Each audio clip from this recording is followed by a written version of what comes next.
Lovely group. We have no remote attendees tonight. Just state for the record, we are being recorded. Call us to order at 6:01 p.m. First item under our agenda is an executive session. Is there a motion?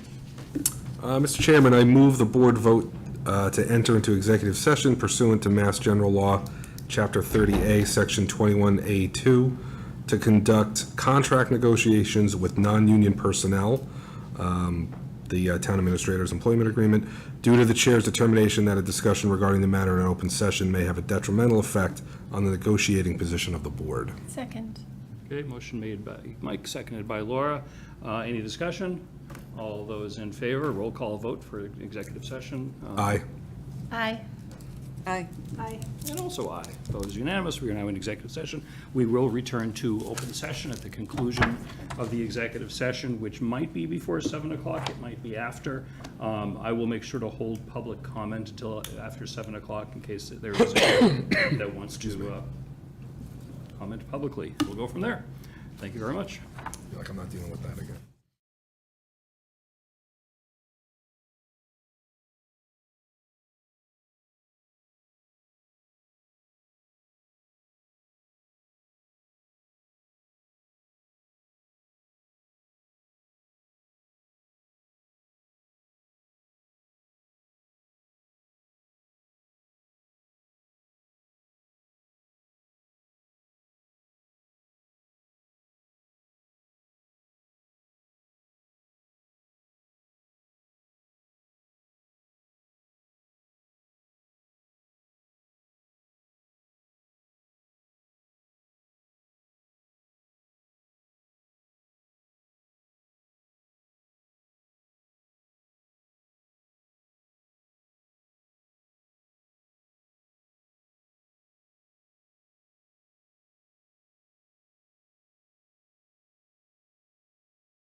you could.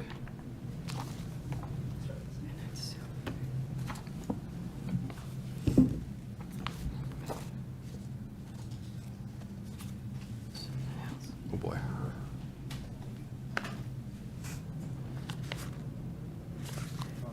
All right, welcome back, everyone. 7:04, we will reconvene after executive session.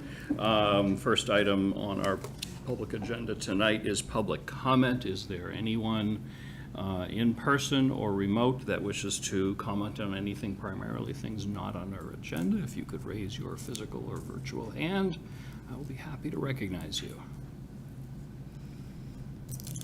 Going once, going twice, seeing none, public comment is closed.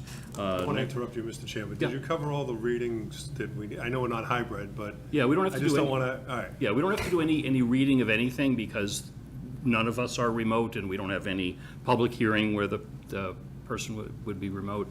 I did specify during the opening of the meeting that we are being recorded, as always. That's all we need to do, but thank you, Tim. Next up, we have ARPA, follow-up discussion on crosswalk safety enhancements. Scott, if you would like to come forward, and Bill is chair of the Traffic Safety Committee if you would like to, but you don't have to. Okay. So at our last meeting, the board approved, I think it was $250,000 for 7 RRFBs. Correct. Learning new acronyms every day in this line of work. And those are basically the buttons that you press on at crosswalks to cause these orange flashing lights to appear to alert cars that someone's going to be crossing the crosswalk. Those go at non-lighted crosswalk, meaning there aren't traffic lights. They're red, yellow, green lights at those intersections, correct? Correct. Yep. That's correct. So during our discussion, the possibility of adding floodlights or whatever you want to call them, bright white lights to illuminate the crosswalk itself came up. I'm familiar with them from where my parents lived during the winter in Florida. There's one there that was installed a couple of years ago. It's extraordinary. Scott responded back to me like the next morning, I think, with an estimated price of about $4,000 extra on top of the it's about $30,000 or so per. Correct. For the standard, so it'd be add another $4,000 if we wanted to do that. So we thought it would be a good idea for the board to have a discussion as to whether we wanted to add that to one, multiple, or all of these being here. So do you want to give us any Yeah. additional information? Nope, absolutely no problem. So I did reach out to the vendor the next morning. I got a quote of $3,000 per location for materials, the $1,000 for assembling of them and calibrating and setting the lights. That's an estimate. I'm not sure what it will be. I'll know that if and when we go forward and I get a formal change order from the contractor. So it's very similar as the 250K. It's a number, it's an estimate. We'll know more about the actual number when the change order comes in. I did speak to the vendor, and I did a little bit of research. My initial inkling was that it would maybe not provide much benefit, in that my experience with traffic markings, pavement markings, is that the contrast, is what MUTCD looks for. Dark asphalt, light colors. The adding of a spotlight would reduce that contrast because the area would be illuminated. That was my thought. I don't know if that's true enough because I don't have any experience with these things. I spoke to the vendor. Maine DOT did a pilot program with these, gave them a try. They found them to be beneficial in Maine, and apparently that's now their standard. Not that they put them at every single crosswalk, but when they do put RFBs, pedestrian activated rectangular rapid flashing beacons, they have these lights on top of them to illuminate the crosswalk. So those are my findings, but I couldn't really find much else other than that. Yeah, I looked around and it seems that these are somewhat new. I found that, I think I forwarded an article to the board that the city of Middletown, Connecticut did a pilot program last fall where they installed one or a few of these at crosswalks and they wanted to see how they worked. I could not find any follow-up. The story talked about the fact that it was there and there was a news reporter showed what they looked like and everything else. But I couldn't find any follow-up as to did they like it or not. So I emailed the DPW director of the city of Middletown. He responded back mid or late this afternoon, and I forwarded everything to the board, including to you. They really like it, and it's their plan to use that as the standard for our FBs going forward, and they hope to convert a number of them over. Obviously, that's a greater expense because you need to replace the whole thing. So they're looking for a grant to do some of that. My thinking is that I've seen these, and it just blew my mind how bright they are, and how I've seen it both from the person crossing the road as a pedestrian and as a driver. And it really illuminates so much further ahead that you see the actual person in the road. Because it's just a big bright light shining, just focused down on the crosswalk. And it also adds confidence to the person doing the walking, that they are seen and they can see their way very easily. I really, really like them. I don't know if they're really as valuable in every single crosswalk. Looking at the list of the 7 that we approved last week, the one crossing Church Street to me seems like, if we were to just do one, that would be the most likely candidate, because Church Street's a busy, busy road. I don't know how many people cross at that crosswalk, late afternoons to evenings, a good number of people, but that's the most, of those 7, that strikes me as the most heavily trafficked road of all of them. So from my own standpoint, if we're gonna do one, do at least that one. I kind of wish we could go back in time and do the ones crossing South Street at Ellsworth McAfee. Those are really busy crosswalks at night. I saw that after the concert Sunday night. A lot of people crossing there. It was starting to get dark. But that's a story for another day, because we already have those in place without the lights. But I'm open to doing them at more than that location, or at all the locations. It's up to us. Just one additional thing if I can, Mr. Chair. So the study that you referenced in Connecticut, there was a narrative, an executive summary of findings that you provided to us as well. A couple points out of that. One is these additional lights that they had for the crosswalks, they were attached to mast arms. Those hold up traffic signals. So I didn't see the intersections because I haven't been there. If there's a mast arm, there's a traffic signal hanging from it. If there's a signal hanging, I'm guessing the intersection is signalized for that crosswalk. The one they showed in the news definitely didn't have a signal. Oh, okay. I think what they did for the test is they may have added it to a location that already had an RRFB, and they just attached a separate mast. I don't. Okay. What they did. All right, so yeah, I did see them from the mast arm, so positioned a little bit differently. Yeah. Okay. So mast arm, Sandwichers just. a traffic light, you got a big vertical column, silver pole, and then there's an arm that comes out that the lights hang from. That arm is the mast arm. And the lights were, I believe, attached to the mast arm. And one of the notations, I think, from the DPW department there was that they wish they had a different place to fasten them, like on the edges, like we would with the RFPs. Yeah, the ones that I've seen in person, they were right, on the top of each side of the road, where the blinking orange And lights that's be are. the logical spot, yeah. I guess a thought of having them in residential areas, would a bright light like that at night disturb, someone in their home, or, be, they find maybe obtrusive if it's, even though you're maybe increasing the safety of the crosswalk now, you may have people, annoyed of a bright light going off at random times, or? I think I don't know whether it's code or something else now, a lot of lights need to be pretty well aimed. My limited experience of seeing a few of these is that they are, but I did take a picture of the unit that I saw in Florida. I have no idea whether ours are similar to that or not, but it's a waste of electricity to light up a much larger area than you need to, so Right. modern lights are pretty well focused. Is that? These are generally 12, 15 kilowatt LEDs, so they don't use a lot of electricity, and most lights that I've worked with have shielding options on them. You can put the side shields on them so they're focused down. A lot of parking lot lights have those. I know the ones at Proctor School have them, so it doesn't affect the neighbors on the teachers' parking lot, which is the right-hand side of the school. I'm not sure if these have shields available, but we could find out. Can I make a comment, please? Yeah, of course.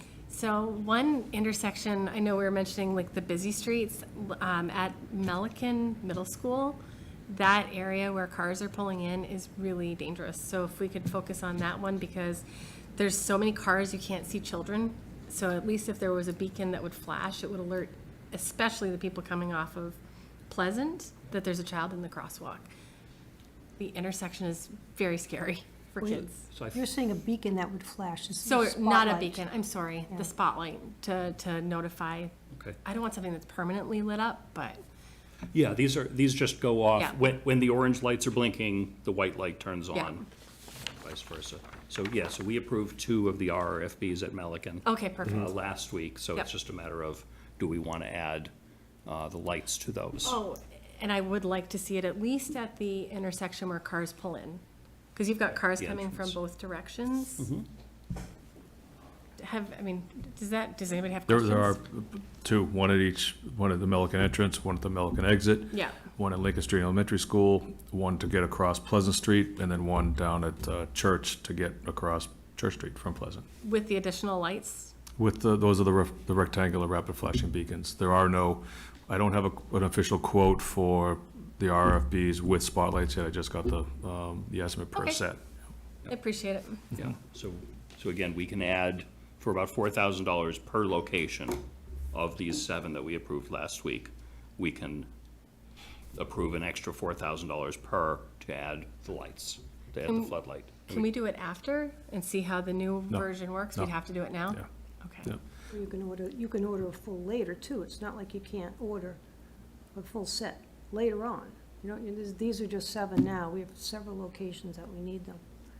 But I read what you had said, and I printed it out, and looked at the pictures, and the one in Connecticut was pedestrian level crosswalk lighting at signalized intersections, as Scott said. That was So it's right here. Okay. It's not on one of these poles. I'm concerned on a couple of things. This, of course, was a pilot program, and we probably should do a pilot program as opposed to let's think about, let's put it and see how it works. I'd prefer it to do another set of lights with a pilot program in a certain place. But in looking at the things that are here, so I'm not sure the weight of these lights or the extra, so you're gonna have an extra solar panel that's on it, because the panel that they have is either 1 or 2 if you have to get more light to produce energy. Each one of the, I'm sorry, I didn't interrupt.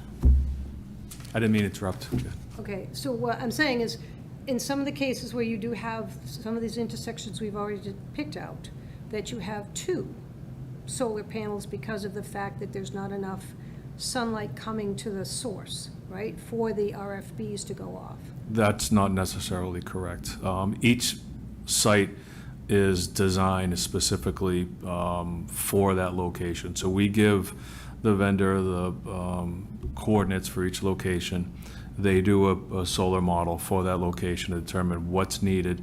I've told them in the past, I want the more robust charging mechanism for the battery. So they give you a range, and I want the highest charging capabilities. So yes, the panels are generally a little bit bigger for us than maybe somebody who wants to save $1. But it all depends on which location. The one at Chesterfield Northgate, that might have 2 panels. There's a lot of tree cover there, a lot of tree canopy.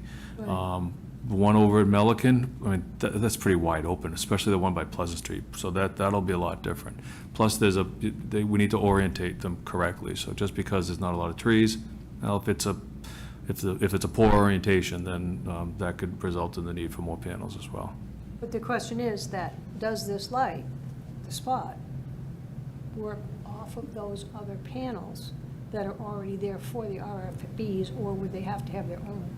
No, it would all be designed together. So instead of the electrical load needed for the amber flashing lights, it would be the electrical load required for the amber flashing lights and the spotlights. And if you go with 1 spotlight or 2 spotlights, obviously the load changes, the battery size will change, and Obviously, the controls change, but also the solar needs. And what about the pole? Will you have to put in a different heavier-duty pole to hold the weight? I haven't been told that we need to do that, no. I don't believe so. And those additions are in these Yes. cost estimates? Yes, yeah.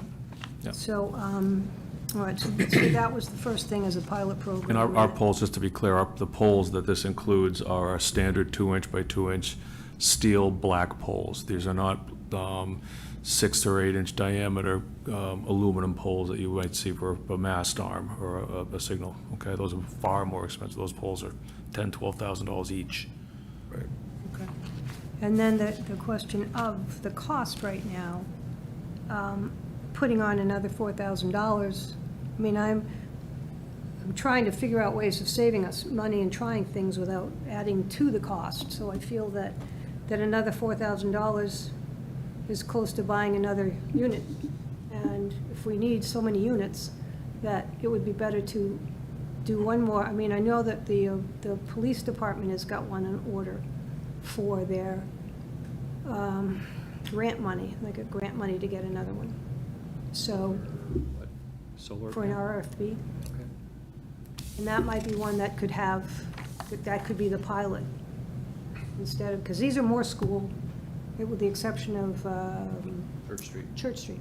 Yep. So where they were put in mind to help the schools, and most of the schools, you don't have, there's probably only one school that you have night activity. Actually, somebody told me Algonquin is the one with the night activity. But, so that, is the cost worth trying to do one more thing for somebody, which is a lovely idea, but if we were to do all of them at 28,000, how many more lights could you get in another location? Because we wanted Davis Street, and we wanted several other places for them.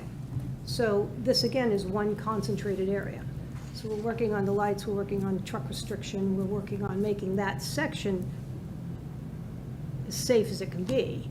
But we want to kind of spread the wealth a little bit and have something in another area for the money that you might spend. And that's the way I'm looking at it. I think if we were going to do a pilot program, it's better to do that sooner than later. Well, we could Well, and I- we could do a pilot Now. program in a week or 2 weeks, or bring it forward again under a separate thing, because it would be a separate vendor. Well, we don't know when the police grant is going to come in and where they're going to recommend this to go. And I think 7 locations kind of looks like a pilot program, right? I mean, we're only talking 7 locations. I wouldn't call maybe one location a pilot. I mean, 7 locations, that's a good number. You know, we're not talking right now about adding a whole lot. You know, it's not like it's another 250,000 that was approved. It's 28,000 for these 7 locations. You know, I can say, especially for the Lincoln Street one and the Melican ones, there are a lot of activities that go on fairly frequently enough at those schools. And we live within walking distance of Lincoln and Melican. And sometimes we'll drive just because, you know, people come down that road quite fast. And, you know, other than a spike strip, I don't know what else will sometimes stop them.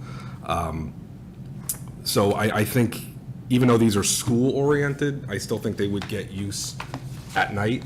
You know, and, you know, a pilot program of 7 locations to see how it works, you know, to me, this kind of almost looks like a pilot program, you know, rather than 1 or 2 locations.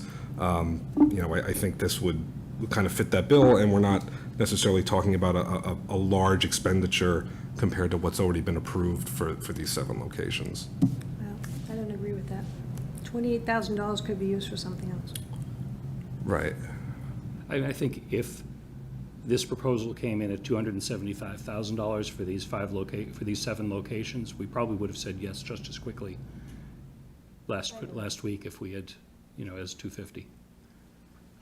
So, Well, this cost doesn't bother me so much as the fact that it's a technology that is not tried and true. We've heard that it's in this town in Connecticut, and that town is triple the size of our town. oh yeah, that's much larger.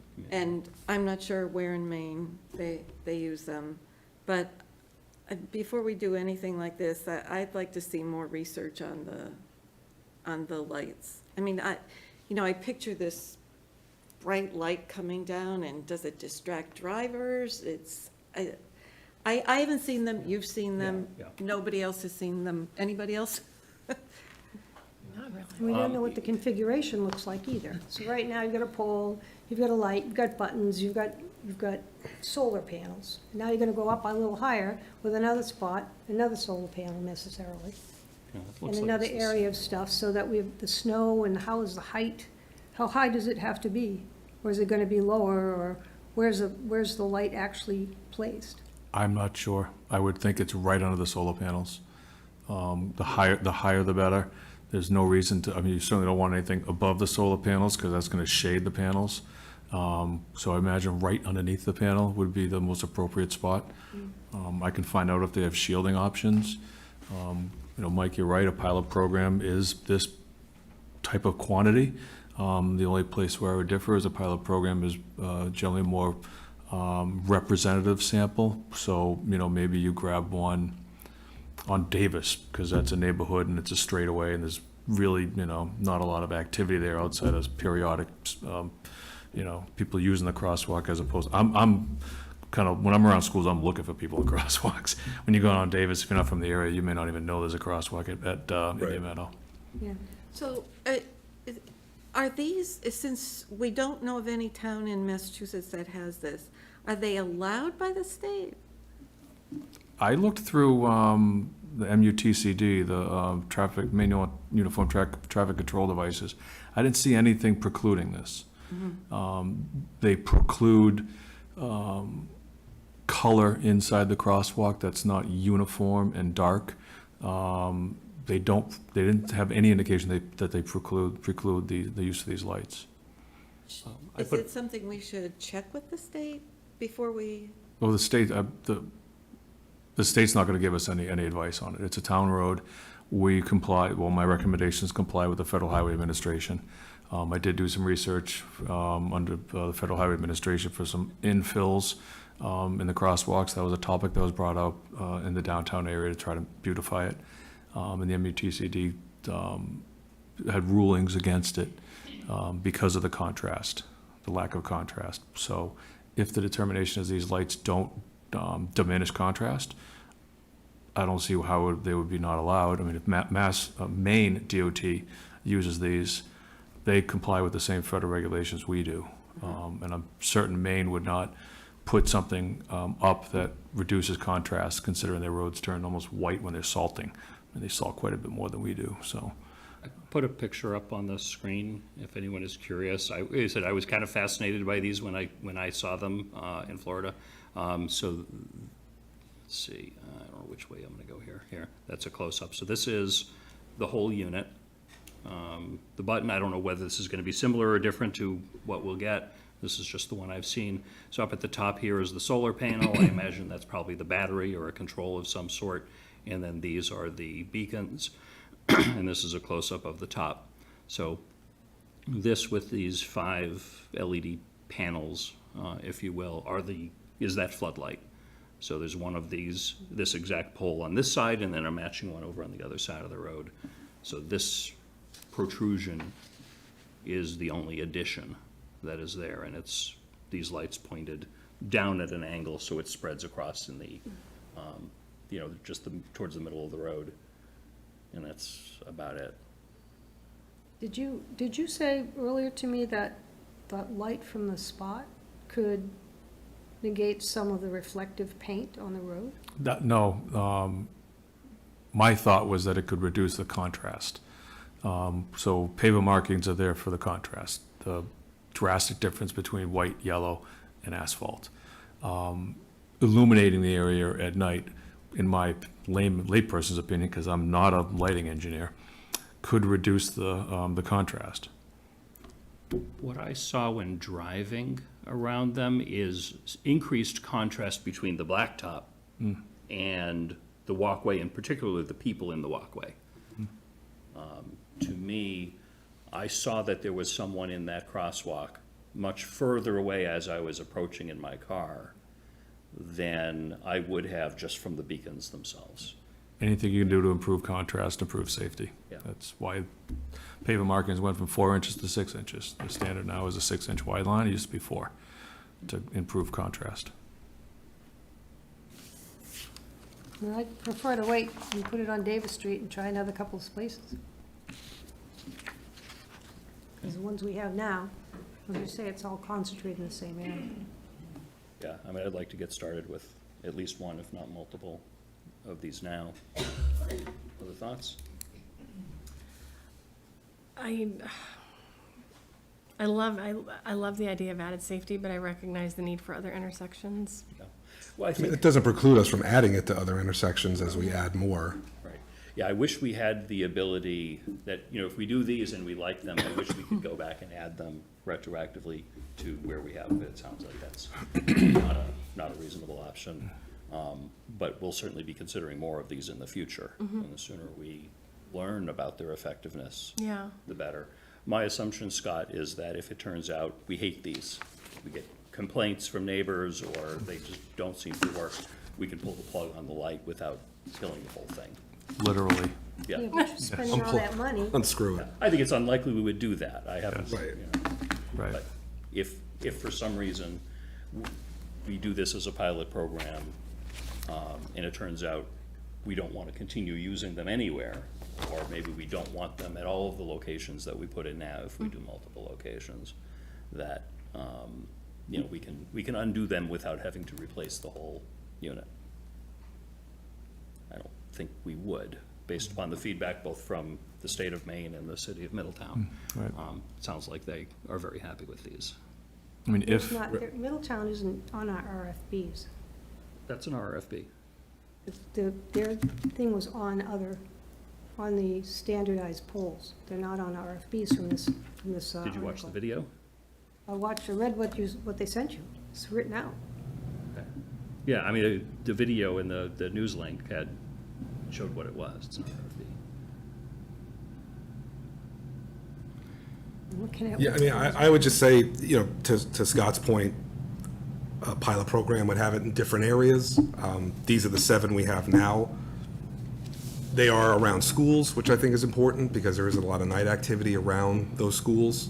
You know, again, it's not adding, it is additional funds that we'd be allocating. It's ARPA funds. It's, you know, it's a little bit different type of pot of money that has to get spent. You know, pedestrian safety is a huge issue and a huge topic in town. I think this only enhances it. This doesn't preclude us from adding these things to other crosswalks in the future. If anything, we'll know if we want them or not. And if for some reason there's some giant issue with them, you know, yes, we spent some money on a pilot program to see if we like them, but then we can always disconnect it and move forward and know not to put it on ones in the future.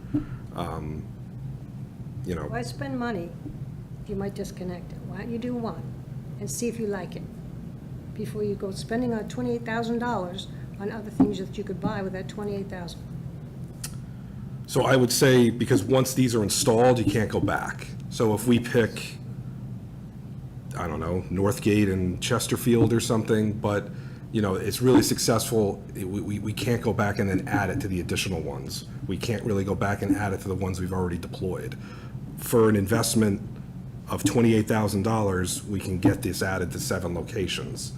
On an allocation that was $250,000, which, had it been 275, would have passed, you know, it was a unanimous vote, you know, so I think it still would have passed.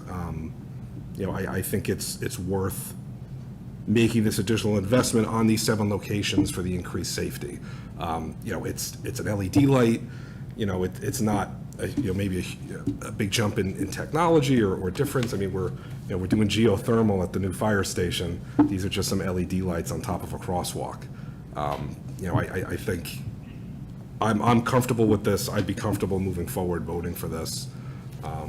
If the $28,000 needs to come from my pot of money, I'm okay splitting that. So that's kind of where I stand on it. Other thoughts? there is a, Mr. Chairman, there is a decent cross-section of locations. You know, Lincoln Street Elementary School is sort of dark. There's no real residence around it. I mean, there's one house that's kind of, but it's still past the woods, so that's, I don't want to say secluded, but it's not in somebody's front yard. Northgate and Chesterfield, that isn't for somebody's front yard. That's in 2 people's front yards. that's a good test location, see if it bothers residents. Church Street at Pleasant Street, that's a pretty well-lit intersection. It's a busy one, and people go flying through there, but it's pretty well lit between Pleasant, Howard, and Church. You've got a lot of ambient lighting around there. I mean, those are decent test locations. I mean, if I was gonna pick out a bunch of test locations, those three characteristics would probably be things I'm looking for, and maybe a really long one. I don't know, Lincoln and West Main, that's a very long crosswalk. Is that another viable one? I'm just letting you know that there is a pretty decent cross-section here. So there's a lot of redundancy. I mean, Melican, those three are all pretty much the same. But there is a good cross-section. So which ones would you recommend? If you're gonna try If you had this, to recommend three. if you're gonna do three, I would recommend doing three completely different locations. So you have a good cross-section. You have that in this list. Lincoln Street Elementary School, there really isn't anybody living around there. And it's a pretty dark area It in is. general. Northgate and Chesterfield, that's a dark stretch of road as well, but there's people who live all over the place there. So if you're gonna try this and make this a standard, you may wanna stick it in somebody's front yard and see if they like it, rather than going to do it throughout the neighborhoods.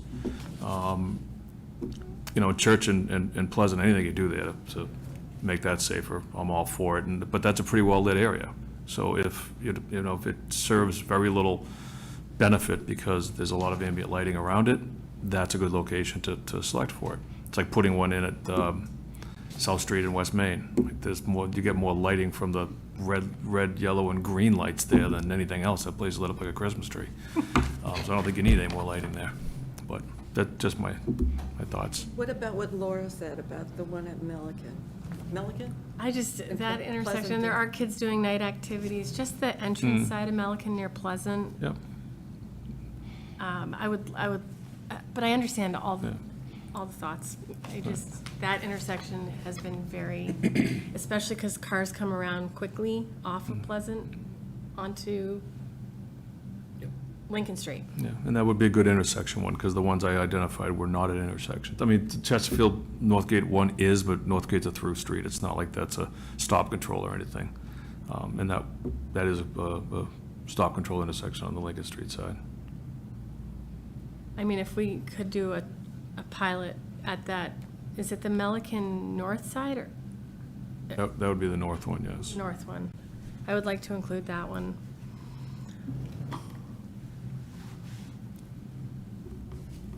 Well, I would rather give it, if we're going to give it a try, I'd rather do 2 or 3, because, as I said, I'm worried about the lack of research on these. And, you know, well, Maine has done it, but no other state in New England. And I would just feel more comfortable not making a big commitment until there's more evidence. So as far as locations we could agree on, Lincoln, Melican North, Northgate Road and Chesterfield, and Lincoln and West Main, I'd really like to do the Church Street at Pleasant. and Church and Pleasant.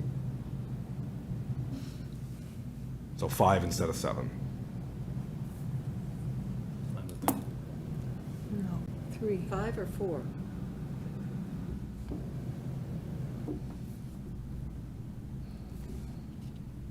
Chesterfield, 1 at Lincoln, 1 at Milligan, and 1 at Church? What's the So fifth? we all have the memo that lists the 7, maybe to work off of that rather than trying to name. If you want, I can share the screen. While they're doing that, Scott, did we talk about costs and the prices that if you were able to get others because of what we put down for contingency and everything else, that we'd be getting others? Yeah, as soon as I get notice that these are the locations, this is, well, not the locations, this is the equipment we want, I'll put out for the 2 quotes, official quote from the vendor and a quote, a change order from the contractor. Okay. Once I have those numbers, I'll have a firm a firm number for the project. Is it gonna be over whatever the result is here, 270? I don't think so. I don't think there's any chance it will be. But as soon as I have a number, I'll email it out to the board so you have it and can consider what the surplus funds are used for, either they go back or what have you. Because we've talked about getting other lights, because we have so many places that we want to light. And the fact is that the blinking lights do get the attention. Like, people can stand in a crosswalk, if those things aren't going Yeah. off, nobody stops. South Street's So- amazing to cross at now with that blinking. the- Yeah, the really. lights. It makes a big It difference. makes a big difference, but we've also started to plan to have money to be able to buy other ones, as opposed to put all this in one basket. And there are a lot of people who want them. We minimized them to 7 because of the money. So now you're taking some of that. What are you gonna do with the new ones that we might have been able to buy? You know, I mean, it's like, it seems to me like it's an afterthought that should have a lot of thought, and have tried, but I think to jump on 4, 5, 6 of these, I think it's counterproductive, because now we're gonna lose places where they could be. Right, so let's look again, we're talking about which of these to include in the program. I've put up a little snippet of Scott's memo to us that lists the 7. So rather than talking about streets, maybe we talk about the numbers, so we can be clear that we're all talking about the same things. Okay. Sure. I think I've heard that was it the Melican North? Yes, please. Is the one there, so that is number 2. Yep.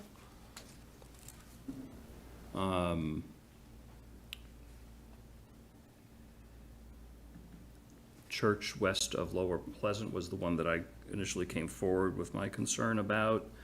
There was North Gate of Chesterfield. I think, Scott, you had suggested that one as a good one. Yeah, that's probably the most potentially impactful to residents. Okay. It's dark and the houses are right there. In Northgate, the houses are Yep. pretty close to the roadway edge, so that's, So we'd Pretty find good. out what the local residents' Yeah. reaction was yeah. to that. And was it Lincoln at West Main? Was that? Well, Lincoln at Elementary was a priority just because of how Lincoln dark it Elementary. is there, which I can attest to.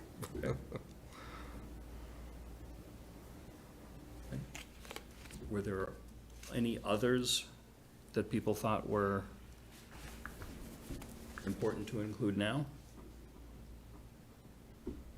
Are we, okay with the 4? Yeah, I know not everybody is okay with any. Well, one more question for Scott. Scott, is it possible that if we were to ask for all 7, the additional cost from the vendor may be less than the 28? That was just the estimate now? Yeah, the 3,000 per, so 21,000 is a hard number. That's from the material supplier. The $1,000 per, I don't know how much it's gonna cost for a contractor to wire these things up. It's no more money to erect it, it's just a matter of wiring everything up. It could be, incidental, maybe next to nothing, but I wouldn't wanna go the other way.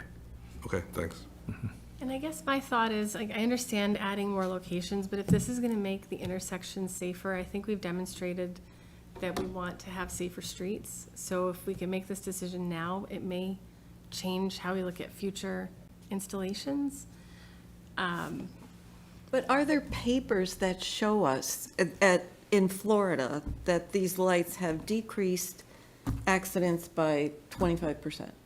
I don't know the answer. I was unaware of Maine choosing it statewide, so I would, and it's a guess, but I would guess that they would not have made that statewide decision without practical knowledge that it's an improvement, that it's money well spent. We don't know where right now, we're a small, quiet town. There's not a lot of activity at night. And Scott said the Church Street in Lower Pleasant is pretty well lit, correct? That's a pretty well-lit intersection, there's a lot of ambient lighting around there, yeah. But there are also a So- lot of cars that go. There's a pretty lot darn of, lot of fast. traffic, and it's a complicated intersection when you bring 3 into it, between Howard and Pleasant. There's a lot of distractions Yeah. through there. Yep. Yeah. The intersections, again, I know I'm the only one that's actually seen these firsthand. The locations, the crosswalks, those are very well-lit streets, and this brightened it up quite a bit. Do we have to vote on it tonight? Because, I would like to see some numbers from Maine and why they did it, where exactly are they doing it, and, what their research showed. This is a big deal. we're hearing, kind of anecdotally, it's safer. what's the statistics? Do we think that Maine might have something available that could help the board if we wanted to continue this to another meeting? And maybe they did a pilot program, I don't know, I cannot imagine that they have any statistical analysis based on implementation, because it's new, they haven't been using these very often, meaning the vendor selling LED light attachments to RFBs. Even RFBs are kind of new. Having a spotlight on it is even newer, and considering the state of Maine just started doing this, I would be really shocked if they had implementation data. Was there, is there statistical analysis of the RFBs that was reviewed that dropped, fatalities or accidents by a certain amount? I did not produce that for the board, meaning I didn't find one or provide that to the board. Right, I mean, so we're kind of making a level of assumption that just having the flashing rectangle is safer. Yeah. And, yeah, we're making a level of assumption that additional light at night is safer. I think that's for me, at least, a safe assumption to pilot some locations. Yeah, it's, to me, it's not a lot of net difference of money for what might be a significant increase in safety. It might not. I don't think it would be a detraction at all. And we know, I mean, I hope we see a lot more of these in town at more crosswalks. And, getting a few of these in now will give us some good education as to whether we should include them at future locations, or maybe we include them at certain other future locations, but not others, based on what we learn. In reference to your question, Transportation Engineering Division fact sheet, pedestrian crossing beacons. Research has found that RRFBs can produce motorist yielding rates as high as 98%. RRFBs are particularly effective at multi-lane crossings with speed limits less than 40 miles an hour. Unlike the PHBs, RRFBs cannot be coordinated with adjacent signals, but they are less expensive to install. So 98%. Right, but that wasn't necessarily factored into the decision to approve them in these locations or previous You locations. just asked the question. No, I know, but like the yes or no vote from traffic safety or from this board or, wasn't necessarily hinging on that, or I don't know if it was. Yeah. It doesn't sound like it was. But Mike, my point is, the RFBs have been used, we see them everywhere. So, I mean, one can safely assume that they have done their job. But this is pretty new technology, pretty new, device to hopefully reduce accidents. So that's my big concern. So, Right. Sometimes we do these things and it sounds logical, but in the end, it isn't. So that's just my concern. Right, I mean, I would say if we had a consensus on 4 locations at 3,000 per, I mean, that's 12 It's not grand. just 3,000, I you think still have he's labor. suggesting 4,000 per, including labor. Oh, right, sorry. Yeah, So 16,000. so 16,000.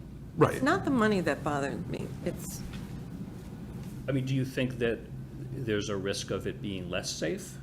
Okay. Yeah. we have seen things that Yeah. make perfect sense. Yeah. And then it's like, it's, Yeah. and I would just like to see more evidence, more papers. I don't know That's if- just me. Yeah, I don't know if such data exists on a wide scale. We've seen that places that have tried them like them and want to have more. That's about all we have so far. I have not, I looked, I could not find any, honestly, I didn't even find the main one. The vendor mentioned it to me, because Oh, I okay. asked him. I said, do you have any Yeah. communities, any customers that have purchased these repeatedly? And they said, well, actually, the state of Maine just made this their standard. Yeah, and I certainly didn't find any that tried it out and said, oh, it's awful, we're taking them down, or we're not gonna buy any more. And I wish I could invite everyone to my parents' place in Florida so you could see I mean, we're waiting, Mitch. what it looks like. Is it, Okay, I vote yes. No. is it okay if we just wait and have another meeting to just do a little bit more research then? We can. I know that we want to move forward on this quickly. You know, this is all part of the ARPA wind down of Right. let's spend the money. Well, clearly, there I'm seemed to the be only a one who level- has this concern, so. There seemed to be a level of consensus around those 4 locations. I know you had concerns about Melican, I have concerns about Lincoln, and then kind of other test locations, again, a pilot program in a residential area, and then a fairly well-lit area. Let's see how much better this makes it. I mean, we're talking $16,000 added on to a $250,000 allocation we've already made. Right. I don't know. I mean, I'd make a motion if we have 3 votes to move forward. I just don't want to force anybody. No, you're not forcing anybody. I get a vote. Okay. Right, so I think, you want to make that motion? Sure. So to make the motion correctly, dollar amount would be 16, Correct. a quantity of 4. Yep. At locations number 2, 5, 6, and 1. Locations 2, 5, 6, and 1, or I guess 1, 2, 5, and 6. Sure. Keep things in order. All right, Mr. Chair, I'd like to make a motion. I move the board vote to approve the use of ARPA funds in the amount of $16,000 for the purpose of purchasing and installing dedicated crosswalk spotlights for 4 of the 7 locations previously approved for ARPA funding for crosswalk safety enhancements as presented in the memo by the DPW director, included in the meeting packet pursuant to Mass General Law, Chapter 44, Section 53A, to authorize the expenditure of such funds by the DPW director. For clarity, those are locations in the memo from the DPW director of locations 1, 2, 5, and 6. Second. Everyone understand that motion? I think it was clearly well stated. Scott, you understand which of those locations are? 1, 2, 5, 6? Or 2, 5, 6, 1. Yeah, yes. Come on, You Scott. can do them in whatever order you would like. Thank you, sir. Any other discussion? Okay, all those in favor? Aye? Aye. Aye. I see 3 in favor. Any opposed? 2 opposed. Motion carries. Thank you. Thank you, Mr. Chairman. Okay, thanks. Thank you, board Scott. members. Thank you. Next up, we have town administrator recruitment process.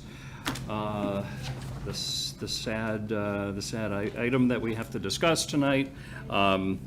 As certainly the board knows, as most of the public knows, Town Administrator Tim McInerney last week submitted his resignation to the board, and per terms of his contract, he's given us 60 days' notice, so last day is October 16th.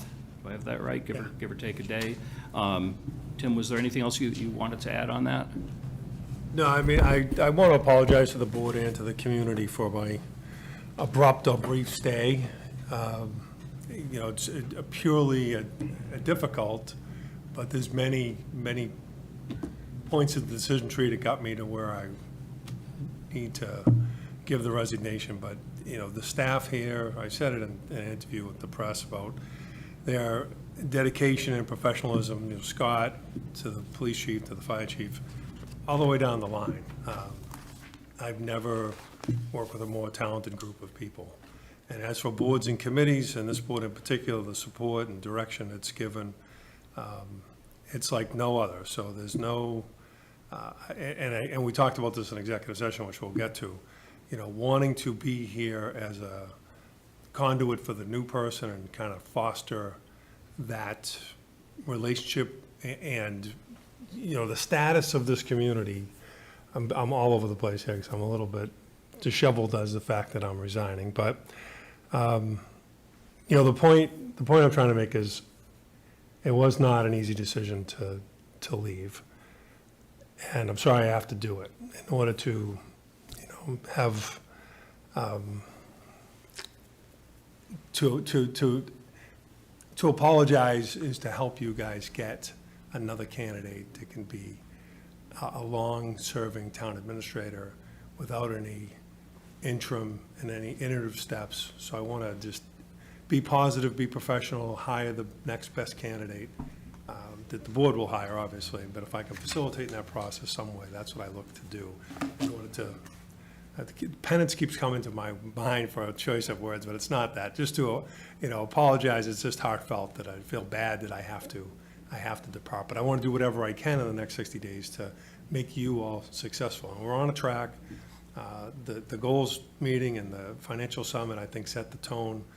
Staff is deeply committed. They've always been deeply committed. Obviously, the discussion about finances, about traffic signals with this board, you're deeply committed to the finances of the community. So it's evident that this is a great, well-run community with a lot of thought. So I appreciate the opportunity to serve. I just want to get you to the next step. Thanks, Tim. I rambled quite a bit. I apologize. Thank you. You were very, you were simultaneously very, very clear. I appreciate that. I don't want to speak on behalf of the board with this, but from myself, we're very sad to see you go. You've brought a lot of energy and enthusiasm and optimism to this process, tremendous clarity, tremendous transparency, which is something the board was very interested in, and we appreciate you running with that. And although we'll miss you, we'll have an opportunity for goodbyes a little bit later in another few weeks, but you've, I think, well positioned us for success going forward. You've mentioned that, you're interested in participating and leading to some extent the administrative end of the search process, which I think is very good. It helps deal with the concern of, oh my God, why is somebody leaving so quickly, that you can have those conversations with candidates privately, as you have with us. And, I certainly respect your decision-making process after that private conversation. And I think that will help us attract the best candidate possible. I'd love it if any other board members had anything to say. We're just, number one, thankful for the direction you've put us in and the pace that you've set. And, obviously you have accomplished a lot. You've probably done the hardest part of the work already. But, all I can say is I wish you luck, and I hope that your next move is a good one for you and your family. Thank you. I appreciate that. Thank you. Yeah, I would certainly agree. I don't know as Tim as long as the rest of you, which isn't actually that much longer, but I would certainly agree. I like the things that have been put in motion, the collaborative spirit and nature that has to emanate from the top, and it has, along with a great attitude and good luck and Godspeed, and whatever comes next, Tim.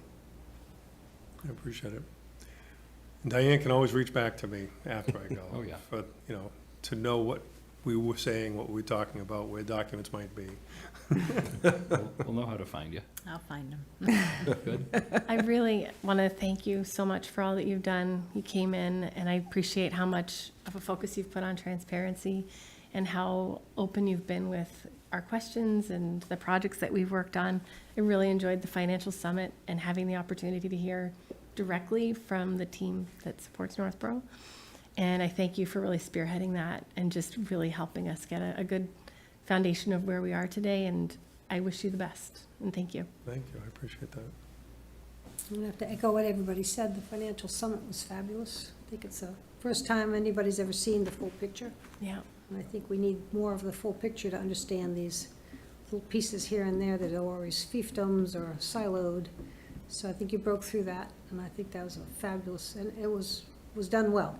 It wasn't just that you decided to do it, but it was done well. And I think you have set a path for the next person coming in that I know will be beneficial to the town of Northborough, and certainly to whatever the select boards that come and go.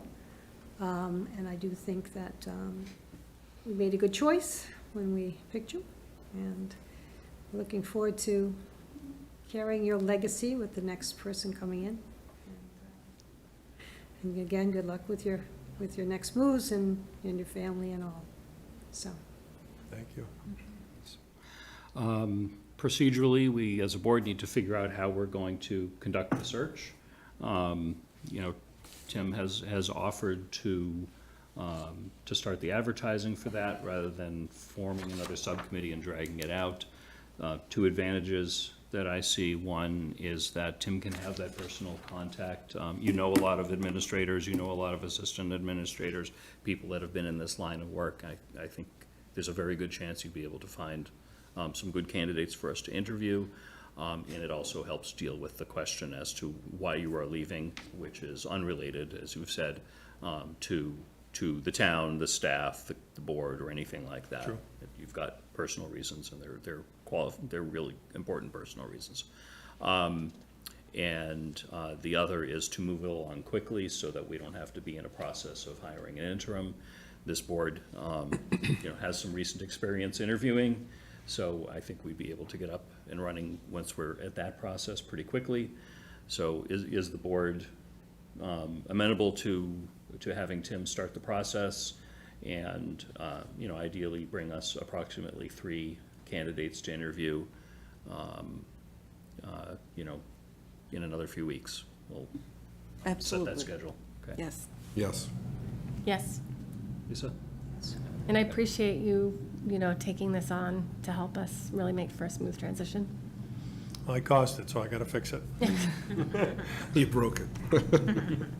Appreciate that. So you'll be busy the week of the 19th and the week of the 23rd.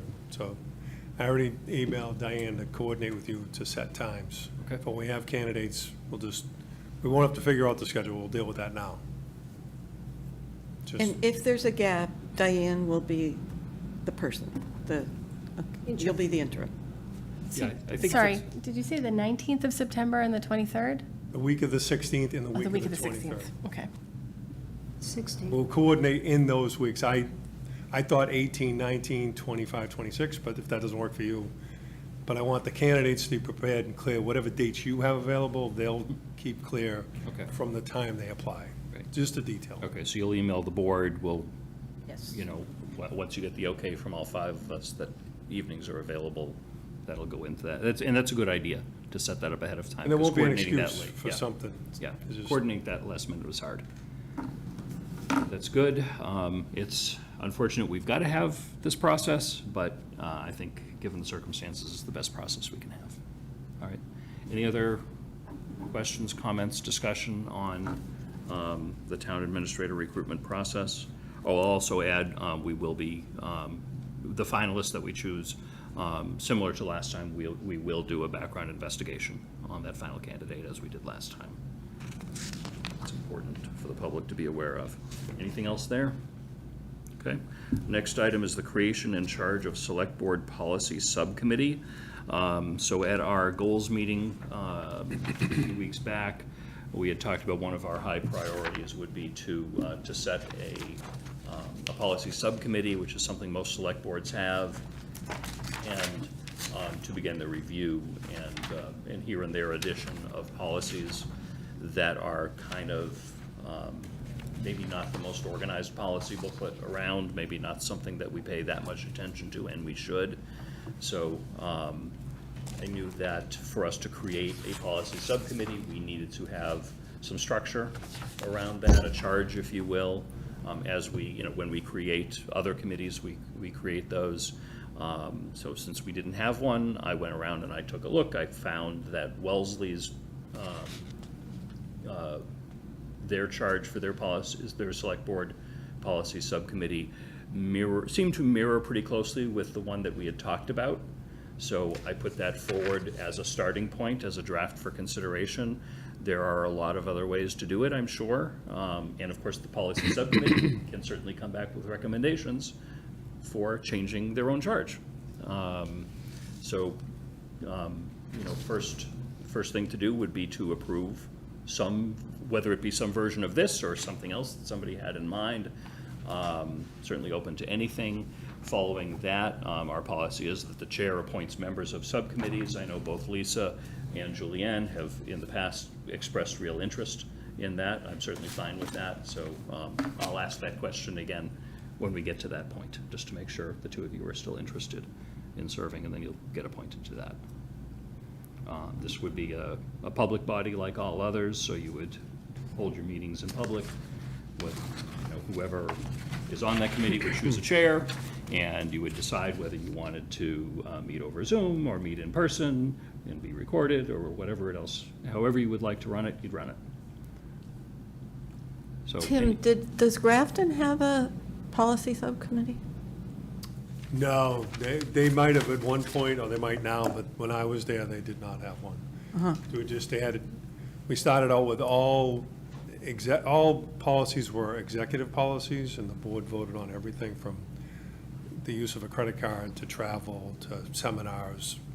And then we figured out, well, some of that's administrative purely, and the board doesn't need to vote those executive. You want executive policies when it's going to be around employment or operations. So those things are important to have the executive board, ratify. But short answer is no. Okay.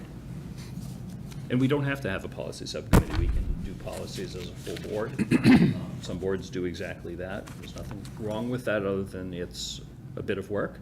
Yeah, especially starting from where we're starting. Exactly. That's, it is possible that after a year or two of having a policy subcommittee and things get caught up and in a good form, that maybe it makes sense at that point to dissolve the policy subcommittee, or to only have them meet once a year and, and regular amendments just go through the full board as they come up every couple of months. Different ways of doing it.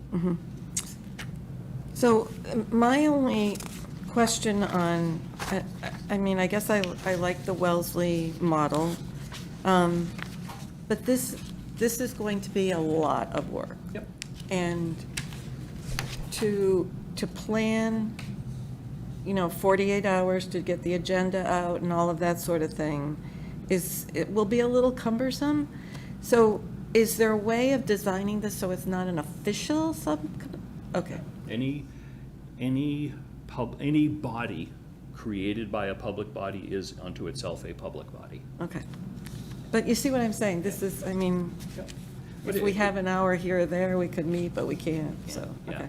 Yeah, and, you, assuming it's the two of you, you could decide to, meet every Monday afternoon at 3, or, something like, whatever happens to work for you. I would strongly recommend to have a staff member as part of that meeting. I think that's critical, and that's, in here, whether it be the town administrator or assistant town administrator. Some policies are more applicable to other departments, but most of them are, I think, are top level. You figure that out, and you just figure out, you can schedule out, you can go ahead and say, okay, for the next 5 meetings, here are 3 policies per that we'll go through. If that works, or you could do anything like that, and then you can have the next 5 agendas set. So basically, when we decide on the policies that we want to bring forward, we bring it forward to the board, and the board votes them in. Correct. Or doesn't. Correct. Whatever they want to do. Yep. If we were looking at the amount of ones that are already in place. Yep. So we're starting with those to go through and then adding the ones that we want, or what we could do is put the ones that we want to the side and have them ready, and then go through this relatively, it's not quick, a half hour, I got to like 5 categories. Yeah. But some of them are outdated. And I think I would like to see a little different in the, for the next 2 years, I would imagine it's going to be hard to not want to be able to do that, but I don't know that after that, it wouldn't be a yearly review for every board that gets together, because it seems to me that they agree to these things. It's not just assumed that you agree to it just because it's in print. You have to come forward and say, after reading the policies and procedures, our board agrees to this. Well, once this board approves a policy, that is the policy of the board, whoever is on it. Right, Until- that's why yeah, I'm saying. So yeah. then the next year, say 1 year happens and there's 5 new people. Yeah, Those people have that choice to choose to follow those or to change them. Because it's a liquid. They would be in place until that Right. board changed otherwise. Right. So there's no approval process, they're approved. But they could have a vote to rescind a policy or change a policy, and that could happen Correct. at any time. So that's why we probably, on number 5 here, the policy considerations. waive there, how old is the policy? Ideally, policies are reviewed at least once every 5 years. Yeah. I think there should be something to the effect of every year. You look through them. I mean, we've already, once we're done, we've seen them. Yep. So it's not going to be new news. But somebody new coming in should have some understanding of what it is that they're going to be Oh, doing. yeah, I would expect that the policy book, once it is revised, becomes handed to a new member. Right. Like, they go to Andy's office, they got sworn in, here are your policies. Right. And they should be very clear to get on the website and everything like that. Well, Yeah. and they will be on the website anyway, right? So I would like to make a recommendation for future, is that anybody running for this office Yeah. gets this well in advance to understand, because you come to it without any understanding, and there's a lot of catch-up to do.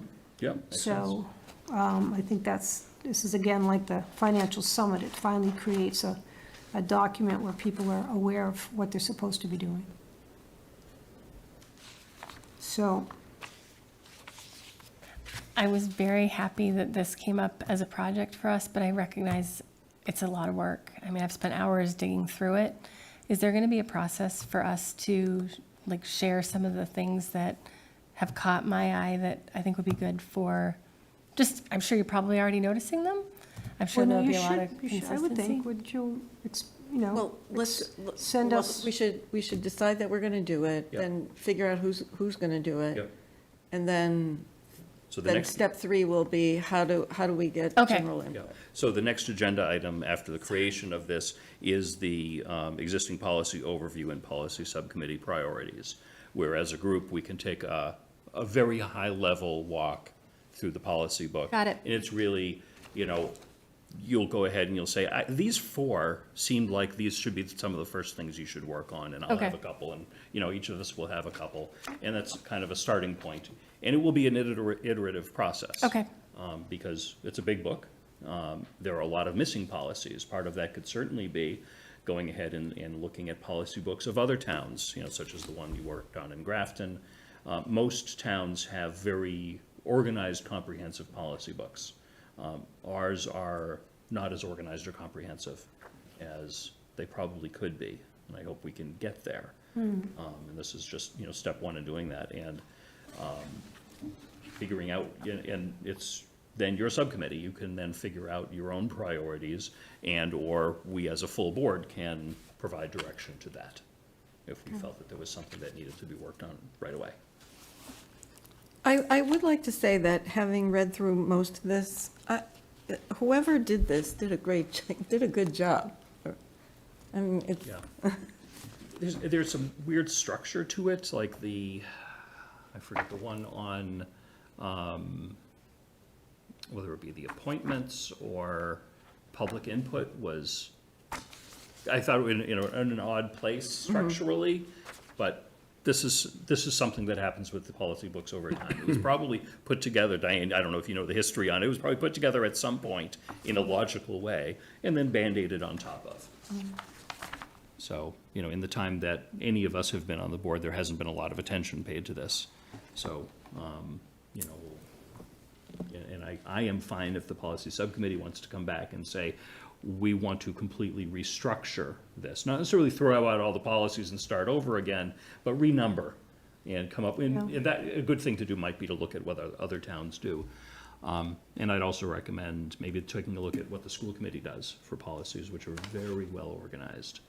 So school committees have a couple of things that make it easier for them to do policies.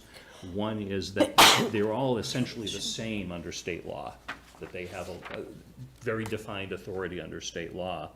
And so one school committee is very, very similar to another, where select boards are dramatically different because charters are dramatically different. The other aspect is they have the Massachusetts Association of School Committees that helps them out. It's sort of their version of the MMA. And they have, as part of their charge, is to help school committees with policies, and the MMA does not do that. So the MASC comes up with recommended policies, writes them down, and does that. We get some of those from Copeland and Page. Occasionally, they'll issue something, but you can go to MASC and say, give me a recommended policy book, and they'll give you the book. but going ahead and seeing how the school committee does it for the organizational stuff is very helpful. Most of their policy is school-specific, that doesn't apply to us. So back to the charge, are there any changes people want to make relative to what is proposed? Do we want to start with that and have the policy subcommittee come back to us with changes? Well, They see things they'd want to do differently? there's only a couple of changes I would make, but is this whole thing gonna be listed in that, both pages? This would be the policy for the policy subcommittee. Unless the policy subcommittee decides to change. In which case, yeah, you can definitely come back to the full board Yeah. to make changes, Right. recommendations. This is a very good start. Lisa, was there anything that you recommend changing from day one on this? Well, just under applicability, I just keep the policy, applies to review and drafting of all select board policies unless the select board directs otherwise. What section and number are you looking at? It's just applicability before policy 1 and 2 on the front page. Applicability. This policy applies to review and drafting of select board policies unless the select board directs it. So eliminate the or the chair? Or the chair in case of emergency only, See only. because I don't think that, Yeah, I know, I'm fine removing that. I'm trying to think if there's a value in that. Well, yeah, it does clarify that in cases Cases of of urgency only. When I saw But that, I think, cases- how do you define urgency? right, how do you define urgency? But I would think that since we're able to change the parts of what the, what do you call it, purpose is, I think you don't need it, because it's really kind of, it's just, it's understandable, the policy is applying to review and drafting of the policies. It's not a big, it's not, what's the urgency that's gonna come in? Occasionally, there is something that comes up that needs a policy right away. Like what? Flags, for example. Some towns have dealt with situations where an organization has said, hey, can you fly my flag over town hall? And we've And- talked about design review, and that Yeah. there's already, I thought there was something in place already for that, but those things, There's nothing in the policy book that covers that. That covers that. So So- sometimes you need to all right, we need to deal with this right away. So- right, and that's why I think some of the things that we had talked about that we want to change Yeah. might be dealt with even before this whole thing is completed. So if we want to institute a policy Yeah. prior to this entire thing going through, I expect, honestly, I'd expect that every couple of meetings, of board meetings, there would be a policy section on the agenda yes, where the two of you would present. right, at least one Yeah. or two things. Yeah, And they could and be we would new, it approve- could be revised, but Yeah, it could yeah. be, that's why I'm saying, with this, Yeah. you're going to have that opportunity Yeah. to bring it forward Yeah. for the board to I discuss. think where this comes up is if something happens, Tim, or future Tim, calls at the chair and say, hey, we've got this thing, we need to figure out what to do, and the policy doesn't tell us. We need a meeting tomorrow to decide, or this needs to get on the agenda that's, I kind of like the in a few idea of days. a break glass in case of emergency Yeah, clause. yeah, like in case of urgency. Ideally, I'd wish urgency to be defined, but it allows the chair to put a draft policy on the select board agenda without it having gone through the policy subcommittee first.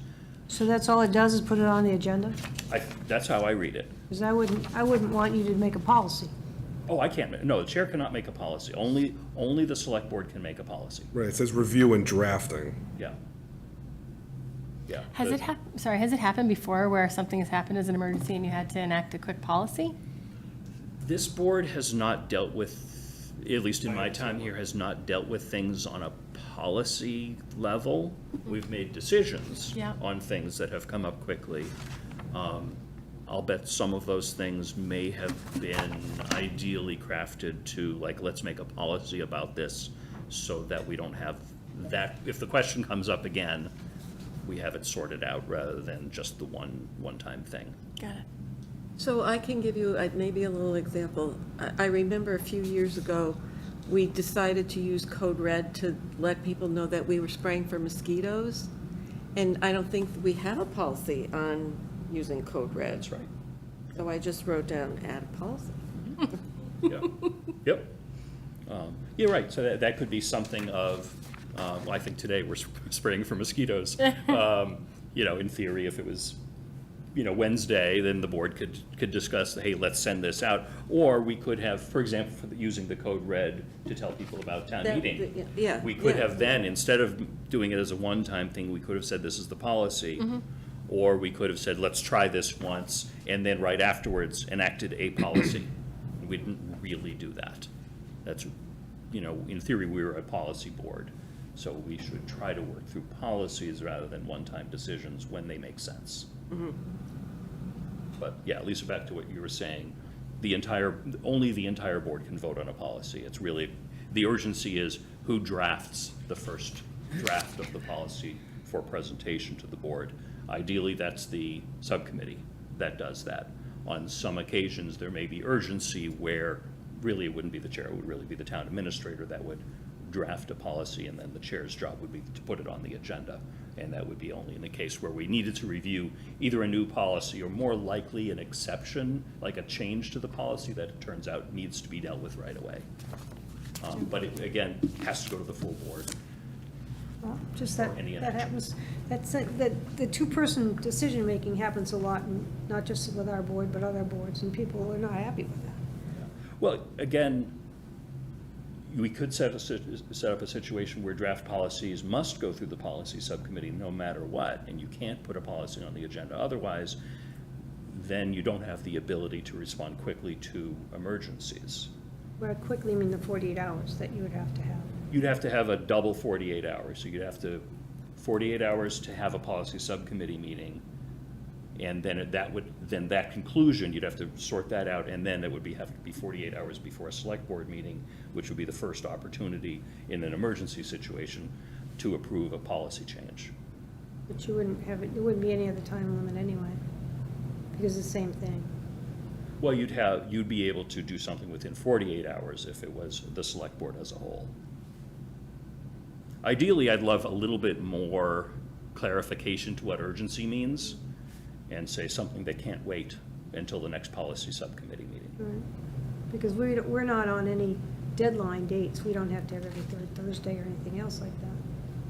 Yeah, The subcommittee can meet at any time. Right, you just With need 48-hour to, yeah, you need notice. to post in advance. That's the only question I have. Okay. Okay, any other questions, comments? I'm looking forward to this process. Yeah, I'm glad somebody is. This is, I'm happy, I mean, however I can help, I will. okay.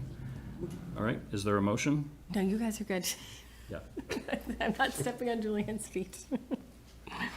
Mr. Chair, I move the board vote to create a select board policy subcommittee with the charge as presented. Second. Motion made by Laura, seconded by Julianne. Any discussion? All those in favor? Aye. Aye. I see that as unanimous in favor. Policy subcommittee is created.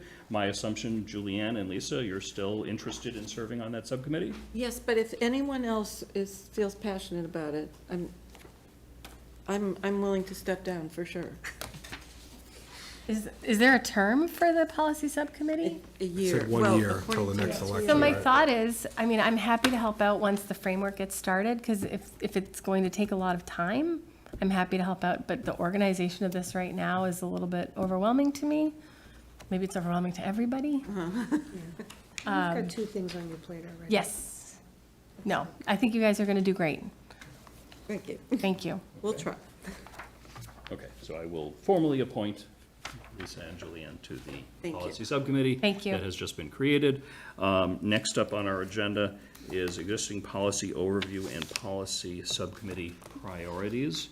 So in our packet is a very large number of pages of the existing policy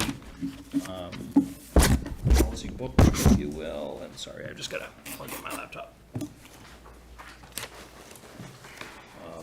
So I don't expect that we will review the entire policy book in any amount of thoroughness, because if you notice that there is a policy in there that says that we can't meet after 11:30 11:30 unless we vote otherwise, so look at that. Yep. Jeez, I don't remember voting on that. I hope we're not anywhere near 11:30, but just, Not yet. you know, maybe take a few minutes and say, hey, this is something.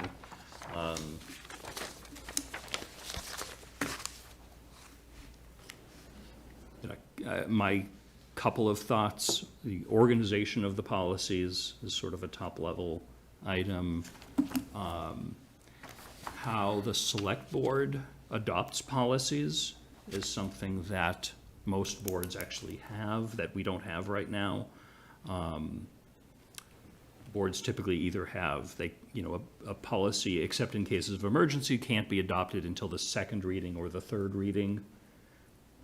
Take a look at other towns and take a look at the school committee for examples of how that works. I think it's important to have a thorough process and not go too quickly, because over time, these policy documents are important, and they become the driving documents for how everybody does their work. So it's helpful to take the time. And there are a whole bunch of references, of course, to Board of Selectmen, which needs to change to Select Board, and check with Andy as to whether that is automatically taking place as part of the recodification process that we approved, or if it's not, because these are kind of in the same area on the website as all the other town code items. I think he said that they are, Yeah, or I would be think- changed when Yeah, they do this. okay. In which case you wouldn't have to deal with that, but good to confirm. I had a couple of other things, but I want to see what other thoughts people have. Again, this is to, maybe set the priority, but certainly not exclusive of what to work on.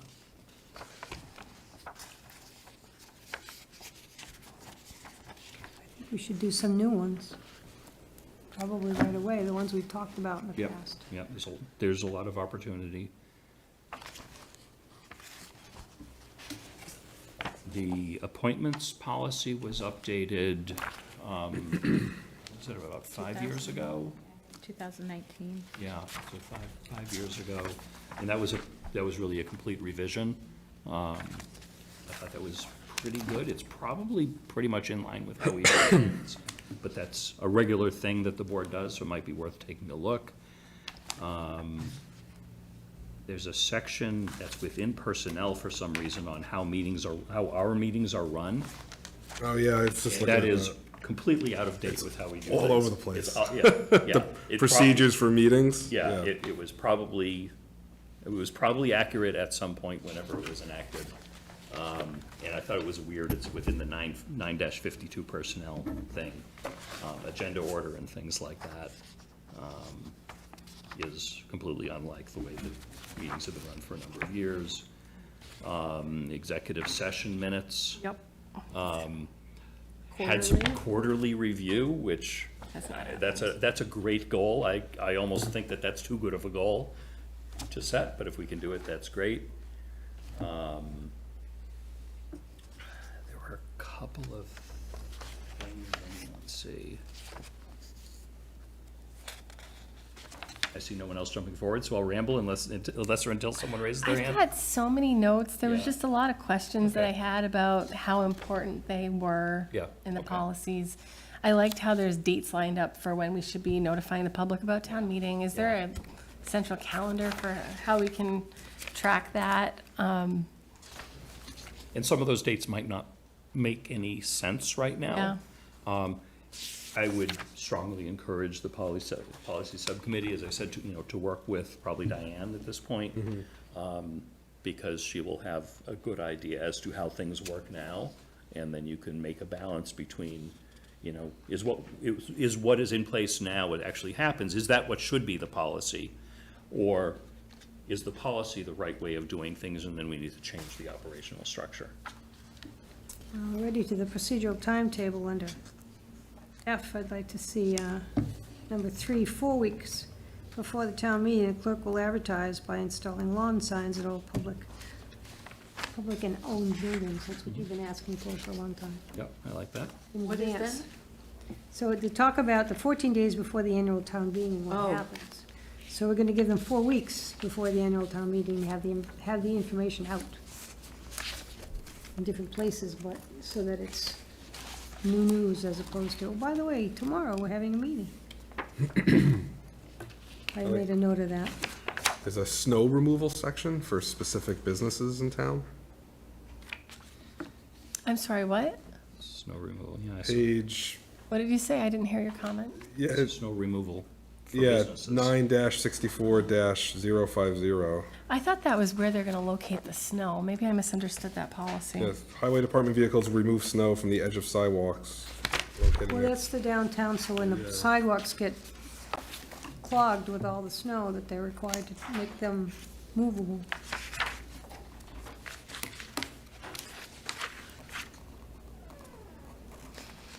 For safety policies, is the board notified if there's situations where somebody gets injured or if something happens? An employee gets Yeah, hurt. if there's anything, It's not, a severed limb, we would certainly call the chair, but okay. a car accident, if it's not severe. I it's meant not. more like things within their job.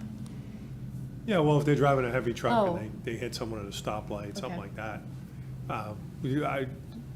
I think we haven't had it happen, thank God. Right. Certainly we'd let the Yeah. board know. Move in here under the Articles 932.020, Articles not in conformance with policy. What if one of us offers to be chairperson, and everyone emails the chairperson their questions and concerns about specific? Tricky because those things do come back to the full board and could be a violation of the open meeting law of the full board. If we submitted those to towns, kind of like with the ARPA, like submit them to town staff and then to the committee? Yeah, and then staff could I mean, not to throw consolidate more them in a stuff, way. but- I mean, I think if the suggestion is, hey, I think the policy subcommittee should take a look at item, policy 9-32-010, policy regarding articles 25,000 or more. I think that's totally fine. That's an agenda item suggestion, basically. But if the suggestion is, I think you should change that to $50,000, then that is something that I don't think board members should do to a policy subcommittee, but you could do to Diane, and then Diane could sort of filter that down in some way that's not reflective of, this came from X board member. If they could add that discussion to an agenda that you hold a meeting, you could, Yeah. your subcommittee could, when you hold a meeting, your agenda could reflect, they want to change it from 25 to 50. Okay, And we could also talk about those things at regular board meetings. So as I said, I suspect we will have maybe a monthly agenda item for policy updates. right. And that could be, here are the 3 that you're recommending the board entertain approval of. And you seeking input from the board on the next set we should look at, or specific things that you think we should change. Or it could be, hey, at our next meeting, we're going to be reviewing these 5 policies, what do people think? And then the board at a public meeting can say, here are some, here are the things I was thinking about.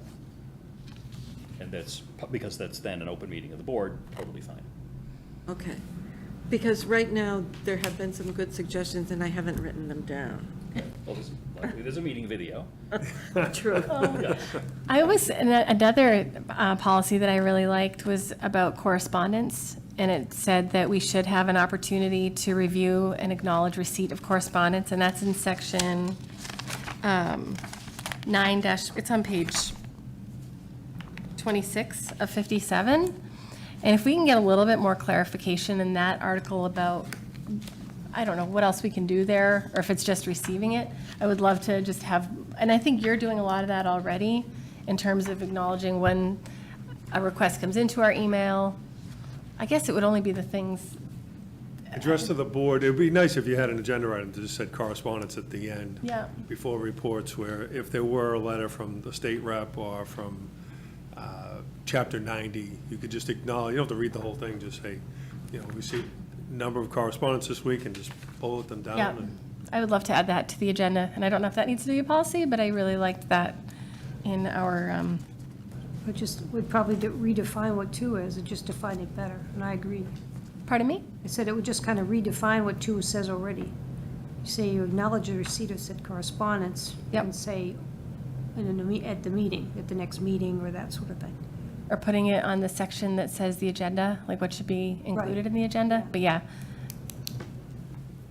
I like that. I also like the shade tree policy, which I know we've talked about a lot over the years.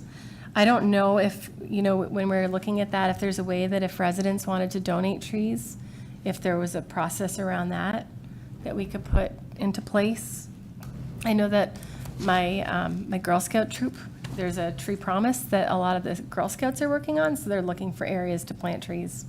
So if there's a way we could, it's tricky, but. That can come up as either the policy subcommittee or the full board goes through a policy. We may have ideas as to nice ways of implementing some of the details of that aren't really, they don't need to go in the policy itself. But Okay. it might be, hey, we should really have a page on the website Yeah. with a pretty tree and, a form to fill out if you want to donate a tree. Yep.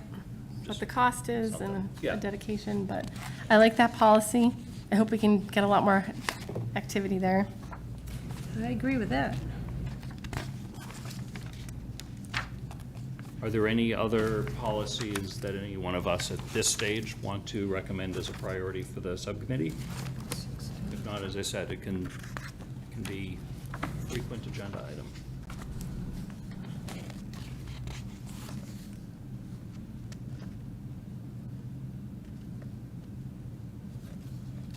I'm not hearing anything, but I'm seeing a lot of reading and flipping I'm of just pages. trying so to I don't- follow I don't my want to move notes. on unless I know that people are okay. I just want to review the last couple Okay. pages, please. If we want, we can put that as an item on our next meeting, just as a follow-up. And, That's a good idea. yeah, You know what else I found was confusing? There were some, like the policy on overtaking vehicles, it seemed like that was more of a police thing than necessarily a select board policy. There are some things in here, if you look at page 51, there's a policy on when to overtake vehicles. Oh, isn't that, that might have, we had an issue where if somebody's in pursuit, I Yeah. believe, and the pursuit looks like it's going to cause Oh, an accident, careful with that. they have a policy of, Yeah, yeah, and that would be an item that, we might seek feedback from the town administrator and the police chief to say, should this even be a select board policy, or should this be something at the operational level of the police department? And You're gonna have to reconcile Right. with, they have the best practices, they're accredited police department, so they have what the national accreditation standards tell them they're supposed to adopt for use of force, high-speed pursuit, right, transporting prisoners, all that stuff. If any of that's in here, they need to, you should just reference whatever, whatever, like they're purchasing and a procurement thing in here for bidders. 30B is gonna trump anything that you talk about, so you should just refer to MGL Section 30B, and that'll be a policy. yeah, I wonder if that's something, one of your first things maybe to look through the policy and see if there are areas in there that you shouldn't spend too much time on, if they're going to be covered by. yeah. Well, that that's- really should be us figuring that out for Yeah, I them. We think that's- staff should figure that out. Right, because there's so much in here. Yeah. I mean, I flagged certain things that I wanted to do something with, but this one is the same thing in a different form. But yeah, there's a lot of stuff that you can just go, yeah, it's all done, all done, all done, all done. Yeah. And, I'm looking right now, it says earth removal board. right, Oh, yeah. That's an easy one then, delete it. And then another silly question, are yard sales prohibited in town? What is it called? Yard sales? It I says don't know, that the signs used to be. you can't regulate outdoor display of merchandise. So I wasn't sure on page 56. And then, it sounds like businesses can't put products on the sidewalk. Just seems like there may be some policies that can be improved. I guess this is why we're doing it. This is why we're doing it. There are a lot in here, and we could spend a very long time finding things that don't make a lot of sense. Is that not what we're doing? Yes. Well, I think it's setting priorities. Yeah. And our trusted volunteers will I'm be happy to spending follow, the hours and hours. whatever Yeah. their priorities are, Yeah. and then to chime So- in from there. So, I will set, I think, at Julianne's suggestion for our next agenda, policy subcommittee update and priorities. Okay. And that would be if the policy subcommittee has a chance to meet between now and then to give us some informal or formal report back. You may not be ready to recommend specific changes, but as to how it's going, that would also be an opportunity for the full board to have another opportunity to think through and, you know, and say, you know, here's a change in a top-level change in a policy that, you know, we think you should look at this one. But again, you know, when you are ready, go ahead and, you know, and then tell us at one of those meetings, hey, here are the next 5 or the next 10 that we're gonna work on. And that's when we can even have a little bit more real discussion as a board in advance of those discussions. Yeah, and the simple ones, I mean, we could set it up to have 5 simple and 2 new, or something to that Something effect, like that you that, yeah. can chip off 2 things at one time.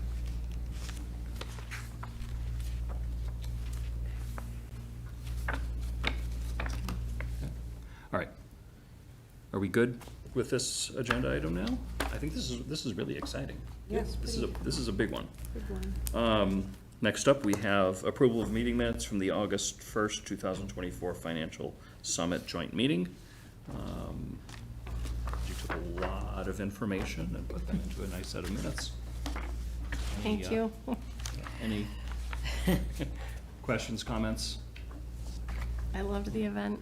Yeah, that was really good. Is there a motion on the meeting minutes of August 1st?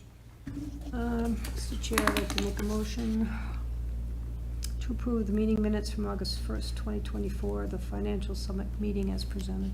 Second. Motion made by Lisa, second by Julianne. Any discussion? All those in favor? Aye. Aye. Unanimous. Approved. Reports. Does anyone have reports tonight? Let's see, let's go, start with Mike and work your way over. No, I don't have any reports for the board this evening. Okay. Lisa? I do. One of the things I did notice, though, that didn't get transferred over, is that, it was my understanding from the last meeting, because it was getting late, that we were gonna bring 17 to 23 over, the numbers. Yeah. 17 was reports. Yep. 18 was future agenda items. Yep. 19 was set regular meeting schedule. Yep. Set holiday schedules, Yep. 20, any other business, 21, public comment, 22. But we only have reports, we don't have, did we set those meeting dates? I We thought didn't set, did. so what we agreed on is that we had set the September 9th as the first meeting, and then on September 9th, we would discuss other things, because that's how we dispensed with that, so that's on September 9th. Okay. We agreed we would have a September 9th meeting, and then at the September 9th meeting, we'll deal with the next 3 months of meetings.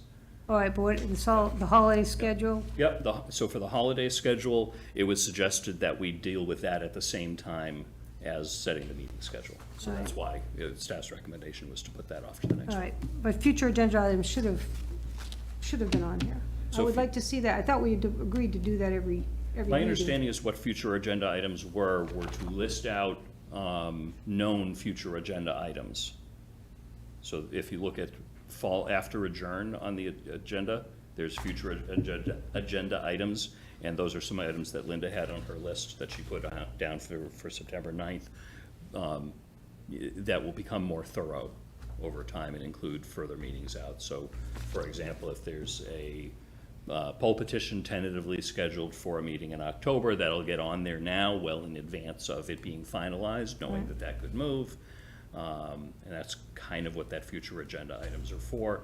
Anytime that you have if any board member has a specific request or suggestion for an agenda item, that can be brought up to the chair anytime and can be brought up during meetings under probably the any other business to come before the board, if that's what you were thinking about.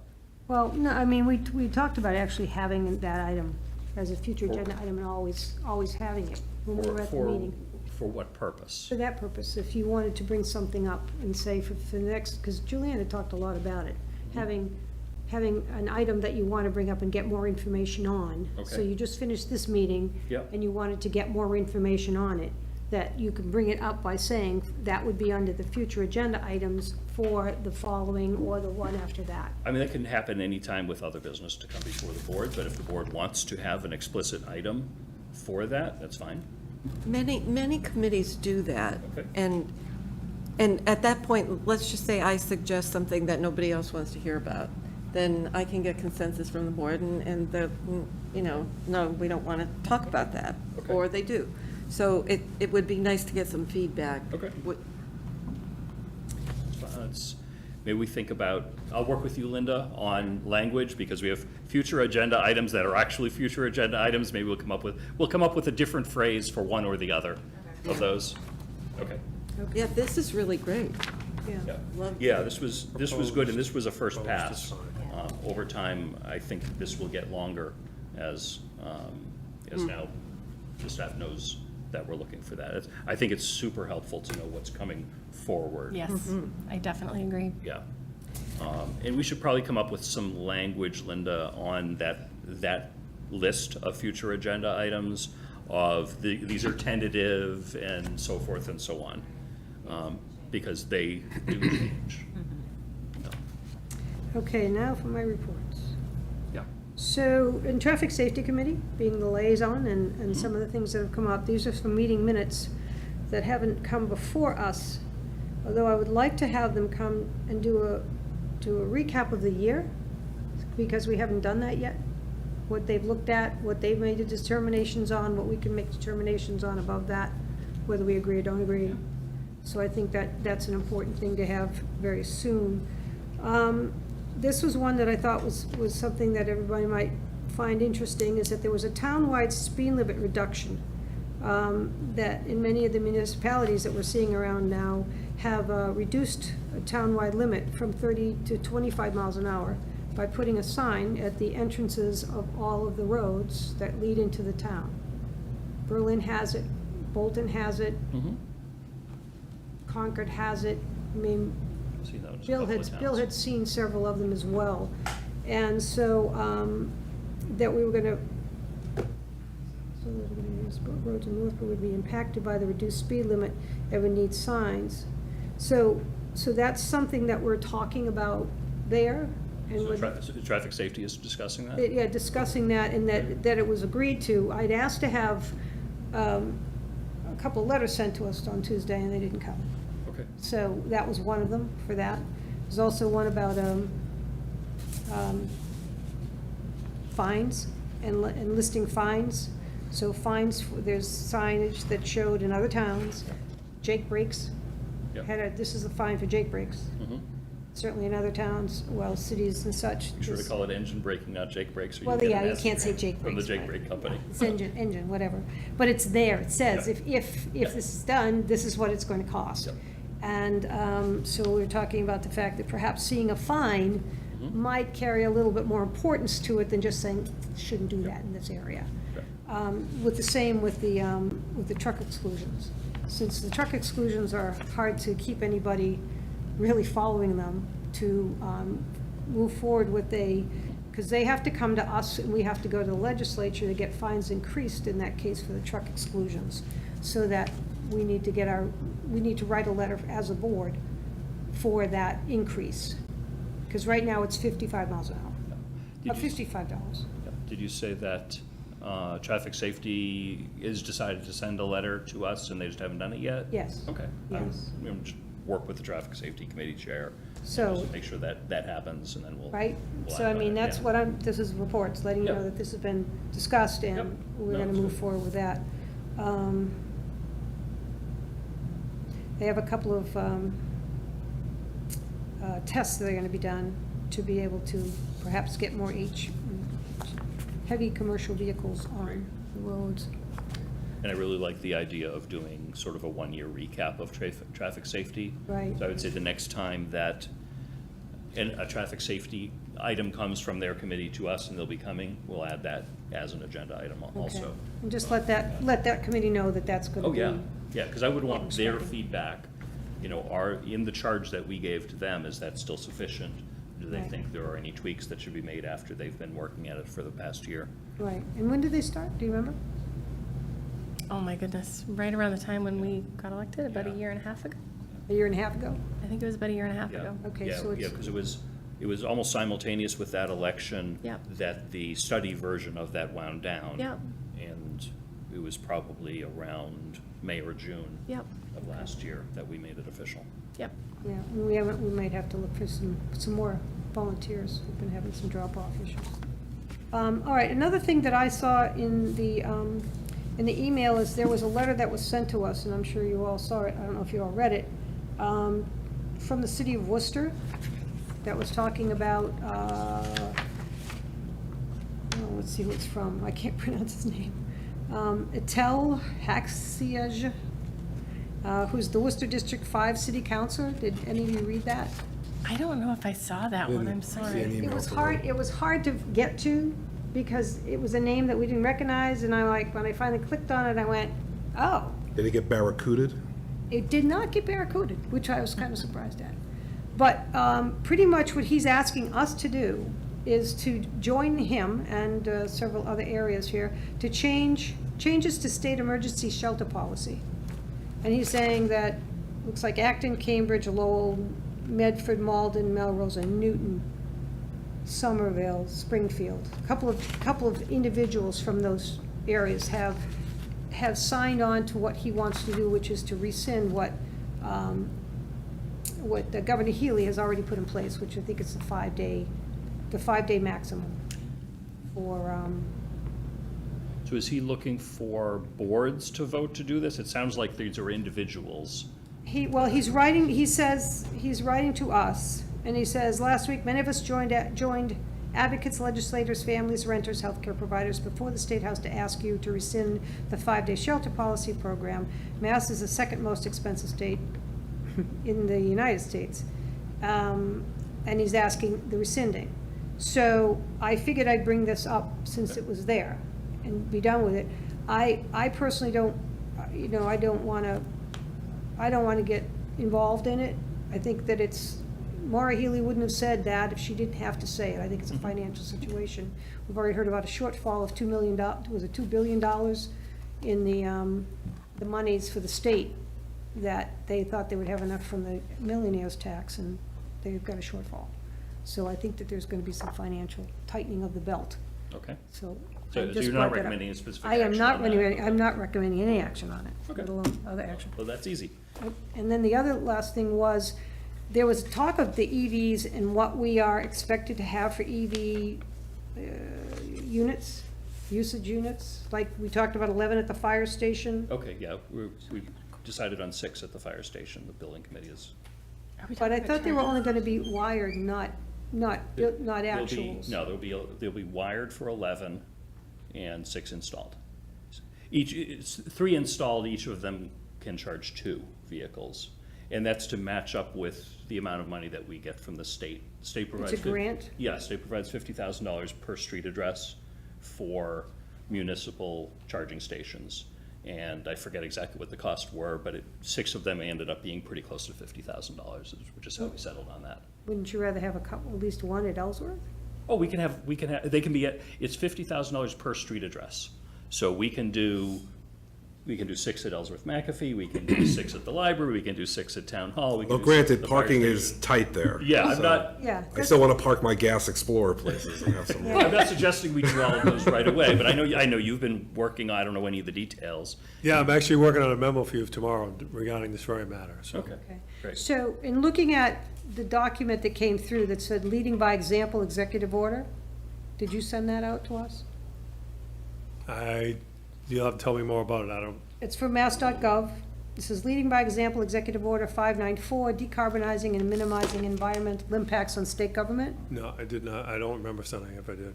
All right, so it starts to talk about that in 21, Baker Polito administration signed an executive order leading by example. What I thought was interesting is I read this. This seems to me to be for the state, like for the state's fleet, not for the state of Massachusetts, each municipality, but the state itself, like Governor Healy's area.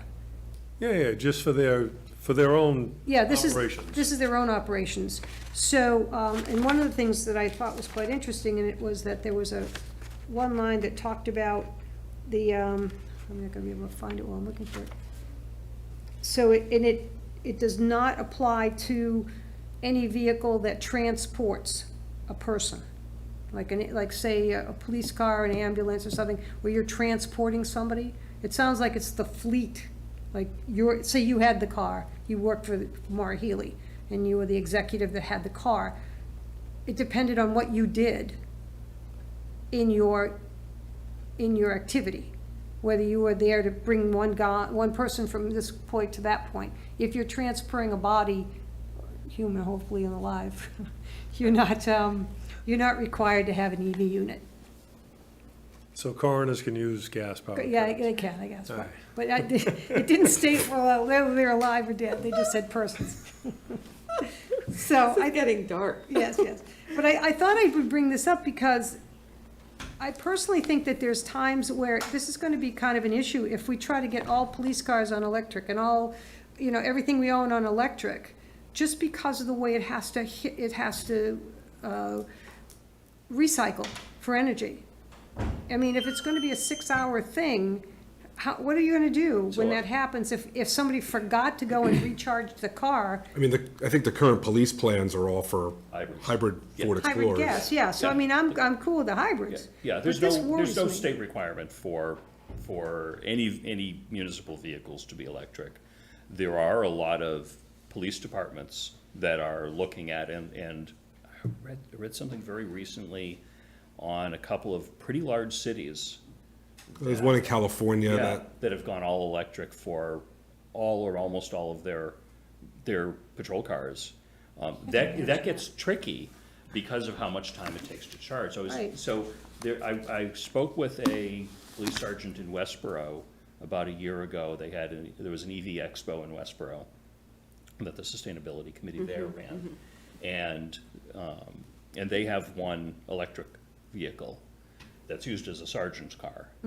And they said he loved it, and apparently some of the other staff there loved it, that the sergeant's car isn't patrolling, it isn't being driven constantly. Right. It's that sergeant's car, and when that sergeant needs to go somewhere, it goes with them, and other than that, it just sits in a parking lot. So there's plenty of opportunity to charge. He said they would love to get them for patrol cars, but the charging time is tricky because they're constantly on the move. Right. So there are, within the EV world, there's a level 1 charger, a level 2 charger, and a level 3 charger, and the level 3 charger is the fastest. Right, no, it's expensive. And definitely the most expensive. So he said until they could find a way to get a grant to get some level 3 chargers at the police station, it wouldn't make any sense to get them for patrol cars, because with a level 3 charger, in the half hour that it takes to do a shift change in the meetings before a shift, you could get quite a bit of the juice back in that patrol car to have it be plenty enough for the next shift. And he said that's when those pieces come together, then that could work out really well. But that's a little ways off. So, Yeah. at least 10 years away. I honestly, I hope less, but until those pieces are in place, it really doesn't make any sense to use them for patrol cars. It may make sense to do it for, sergeant's cars, a chief's car, something like that. When the opportunity comes up, once the infrastructure is there for a charger at the police station, which we don't have, so. Yeah, it's kind of like your cell phone. Yeah. Now you're getting all these rapid chargers for the cell phone. But the night you forget to plug it in, the next morning, if you can't find that rapid charger, you're gonna spend the whole day going, I'll try to find that article on, I don't remember if it was an article or something I watched on the news about a few cities that have converted completely over to EV for police, and they love it. And it has nothing to do with the energy savings. It's just they find it to be more reliable, and the officers prefer driving them. wow, Not recommending for us right now, but okay. just interesting you brought it up. Sorry, that's a diversion. Are you all set with reports? Yes, thank you. Okay, Julianne, reports. So I attended the Master Plan Implementation Committee meeting Thursday night, and they are very happy with the donation or the ARPA funding for benches and picnic tables. There were some proposals on where those would go, but but we decided as a committee to kind of take a look at the suggested sites and get a better sense of how they would look there. And my only other thing is, Lori had suggested the streetscape project, offering trees to people in the downtown area for their property. And I think on mine, I asked for $25,000 for that. Is there any way we could vote on that tonight, or that has to, okay. So can that be on the next agenda, please? ARPA, I think this is our discussion on the 9th anyways. yeah. Okay, yeah, so great, thank you. Julianne, so this is it's downtown. Okay. And that's all I have. Thank you. Okay, Laura? My report from our last meeting was just to express my appreciation to the team for the financial summit. It was really informative. I know I've repeated that a lot tonight, but thank you. I hope we can continue that into the future. I got to participate in one of the fire station informational videos with Northborough Cable. Those are now viewable. I think they were just published this week. I also am going to be joining the Senior Center for Summer Fridays coming up on September 6th with Mitch. I look forward to seeing everybody there. This past Tuesday, we were invited to the Battle of the Boroughs by the Worcester Red Sox. I was delighted to attend that event and also to meet with other select board members from surrounding towns. I'm hoping we can collaborate more in the future with them. And then I was able to help a local Boy Scout work on a merit badge for a local government, his citizenship in the community badge. And it was exciting to hear all the different ways that they're hoping to get involved. So that's all for my reports. Thanks, Laura. Laura said we attended the Woo Sox game this past Wednesday night. They called it Battle of the Boroughs. We were not battling with our neighbors by any means. It was a marketing slogan. But it was really successful because we got a chance to talk to select board members and city council members and the mayor in Marlborough because they seated us all together, which was really nice. It was kind of fun to go onto the field. They asked me and the other select board chairs to throw out the first pitch. So there were 4 or 5 first pitches. Maybe between all of them, they were a good pitch. I don't know. Laura mentioned that on Friday, the 6th of September, we'll be at the Senior Center for breakfast for any members of the public that wish to come and chat with us. There's an upcoming ribbon cutting at a new business in town that I was invited to participate in, a business called Sassy, Crassy, and Creative, 10 Church Street. It's where the old Glory building was, right behind Specialties. They're taking that over. It's a pretty neat sounding gift shop. Want to congratulate the Community Affairs Committee on a couple of recent concerts. Last night they had Billy and the Jets there, a Billy Joel and Elton John cover band. That was a lot of fun, and the rain just barely held out, and it was a really good turnout. And the Sunday before, they had the rescheduled Playing Dead, the Grateful Dead cover band, with the most excellent weather possible. Amazing turnout. They're a really good band, and the community really enjoyed having them there. Let's see, I want to congratulate the library on a great summer community art show. They had, just before our last meeting, they had a celebration where they announced the winners of the art show in many categories. That was a lot of fun. I'm looking forward to more art shows at the library coming up in the large meeting room.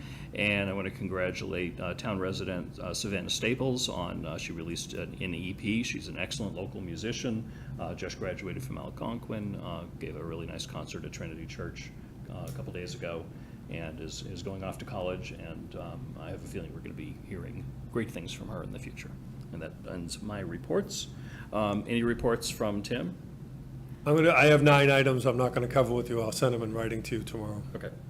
I have Diane, no report. anything? Okay. Let's see, any other business to come before the board? I guess just one thing, and people may have seen it on social media, I just want to thank the fire department for working through their equipment issues that they've been having lately.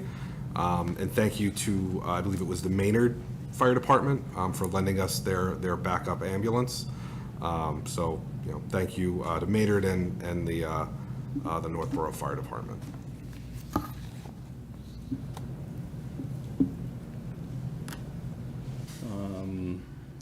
Let's see. public comment. Is there any comment that anyone in the physical or remote audience wishes to make before we close for the evening? Can I make something? I see actually no remote attendees nor in-person attendees, so that's an easy one. I will declare public comment closed. And with that said, if there's nothing else. Lisa has. Yeah, Oh, sorry. actually, I forgot about this. Sure. I was doing some research again, and I find that there's, I took pictures of it so I wouldn't forget it. I forgot it. Trying to find the general, it came from the Collins report.